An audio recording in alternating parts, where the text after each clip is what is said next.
आज के इस वीडियो में हम बताने वाले हैं कक्षा 6 के विषय हिंदी और ये अर्धवार्षिक मूल्यांकन 2024 का प्रश्न पत्र है। ठीक है, तो ये बिहार बोर्ड पटना द्वारा जारी किया गया है। ठीक है, और ये सभी जिलाओं के लिए लागू है और ये सभी जिला में यही प्रश्न जाएगा। ठीक है, तो आपके पास कोई भी सेट हो, सेट ए से लेके सेट जे तक सभी का प्रश्न एक ही तरह के होते हैं। ठीक है, तो यहाँ पे जैसे दिया हुआ है आपका अपना यहाँ पे नाम लिखना है, यहाँ पे वर्ग क्रमांक लिखना है। ठीक है, यहाँ पे विद्यालय का नाम लिखना है और यहाँ पे प्रखंड का नाम लिखना है, यहाँ पे संकुल का नाम लिखना है और यहाँ पे जिला का नाम लिखना है। ठीक है, और इस वीक्षक हस्ताक्षर, मूल्यांकन हस्ताक्षर और प्राप्तांक, इसमें से तीनों में से किसी में कुछ भी नहीं करना है। ठीक है, तो चलिए अब हम प्रश्न की ओर बढ़ते हैं। इसमें जो है सो कुल 5 प्रश्न दिया है। ठीक है, यहाँ पे देख लीजिए, इस प्रश्न पत्र में कुल 5 प्रश्न है, प्रत्येक प्रश्न का उत्तर देना अनिवार्य है। ठीक है, और ये फिर से हम बतला रहे हैं कि ये सभी जिला के लिए प्रश्न है और कक्षा 6 का प्रश्न है। ठीक है, कक्षा 6 का हिंदी है। ठीक है, तो चलिए अब हम बतलाते हैं। यहाँ पे देख लीजिए, 1 नंबर प्रश्न है, निम्नलिखित शब्दों में से उपयुक्त शब्द चुनकर रिक्त स्थानों को भरिए। तो यहाँ पे जो शब्द दिया हुआ इसको क्या करना है, खाली स्थान में भरना है। तो यहाँ पे 1 नंबर में दिया है, कंजूस सेठ ने चित्रकार से स्वर्ण मुद्राएं देने का वादा किया। ठीक है, और यहाँ पे 2 नंबर प्रश्न है, चित्रकार ने तेनालीराम से सलाह ली। ठीक है, और तीसरा प्रश्न है कि एक दिन चित्रकार आईना लेकर सेठ के पास पहुंचा। उसके बाद चौथा प्रश्न है, बाबा जी मनुष्य ही थे। और 5वां प्रश्न हो जाएगा, बाबा जी मैं यह घोड़ा आपके पास नहीं रहने दूंगा।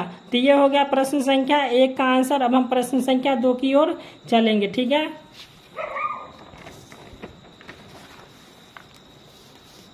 तो यहाँ पे प्रश्न संख्या 2 है, निम्नलिखित कथनों पर सही या गलत का निशान अंकित कीजिए। तो यहाँ पे 2 का 1 नंबर प्रश्न है कि मेजर ध्यानचंद हॉकी का खिलाड़ी नहीं थे। तो चूंकि मेजर ध्यानचंद जो है हॉकी का खिलाड़ी थे, तो यहाँ पे हम टिक मार दिए सही का। और 2 में है, महाराणा प्रताप का संबंध चित्तौड़ से है। तो महाराणा प्रताप का संबंध चित्तौड़ से है क्योंकि वह चित्तौड़ के राजा थे। ठीक है, तो यहाँ पे सही का चिन्ह आ जाएगा। और 3 में है, खेत में घास निराने और गड्ढे खोदने में पूरा समय नहीं देना। तो यहाँ पे सही या गलत होगा वो आप खुद कर लीजिएगा। उसके बाद चौथा प्रश्न है, तेनालीराम ने चित्रकार को सलाह नहीं दी। तो तेनालीराम जो चित्रकार को सलाह दिए थे। ठीक है, तो इसलिए यहाँ पे हम सही का चिन्ह लगा दिए। उसके बाद 5वां प्रश्न है, सुबह होते होते कैलाश ने काली काली आंखें खोली। तो यहाँ पे आप टिक मार दीजिएगा, जो भी होगा सही या गलत। अब हम प्रश्न संख्या 3 की ओर बढ़ेंगे। प्रश्न संख्या 3 है, निम्नलिखित शब्दों को उनके अर्थों के साथ मिलान कीजिए। तो यहाँ पे स्तंभ अ दिया हुआ और इधर स्तंभ ब दिया हुआ। ठीक है, तो इसमें से क्या करना है, आपको मिलान करना है। तो चलिए इसको मिलान कर लेते हैं। तो जैसे यहाँ पे क में टीम दिया हो, तो टीम का हो जाएगा दल। तो यहाँ पे देख लीजिए, टीम का है दल। उसके बाद ख में है निखार, निखार मिस होता है चमक, तो यहाँ पे चमक में आ जाएगा। और उसके बाद ग में है नौसिखिया, तो नौसिखिया का हो जाएगा नया सीखने वाला। उसके बाद घ में है कपोत, कपोत मिस होता है कबूतर। उसके बाद अंग में है सुख, सुख मिस होता है तोता।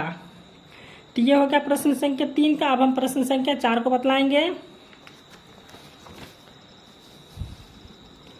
तो प्रश्न संख्या 4 का प्रश्न देख लीजिए, 1 नंबर में है, असली चित्र शीर्षक कहानी का कौन सा पात्र आपको अच्छा लगा और क्यों। उसके बाद अथवा में दिया हुआ है, ध्यानचंद ने अपनी सफलता का राज क्यों बताया। तो यहाँ पे हम इस प्रश्न का उत्तर लिखे हैं, असली चित्र शीर्षक कहानी में कौन सा पात्र आपको अच्छा लगा और क्यों। ठीक है, इसका आंसर आप लिख लीजिए। तो यहाँ पे हम लिखे हैं, इस कहानी का तेनालीराम का पात्र अच्छा लगा।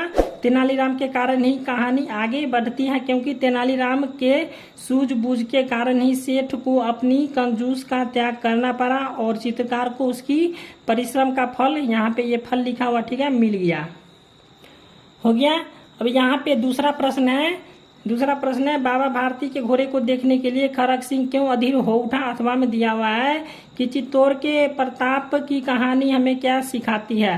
तो इस दोनों में से किसी एक प्रश्न का उत्तर देना था। तो यहाँ पे इस प्रश्न का हम उत्तर दिए हैं। यहाँ पे हम लिखे हैं, बाबा भारती के घोड़े की कीर्ति सुनकर उसे देखने के लिए खड़ग सिंह अधीर हो उठा। ठीक है, तो इसी प्रकार आपको प्रश्न संख्या 5 की ओर अब हम बढ़ेंगे।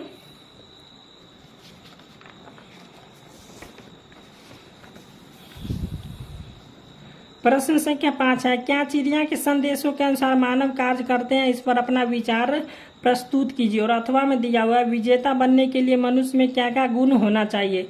तो इस दोनों में से किसी एक प्रश्न का उत्तर देना है, 100 शब्दों में देना है। तो चलिए यहाँ पे हम इस प्रश्न का उत्तर दिए हैं। तो यहाँ पे चलिए देख लीजिए, यहाँ पे हम लिखे हैं कि हाँ, मानव चिड़िया के संदेशों के अनुसार कार्य करते हैं।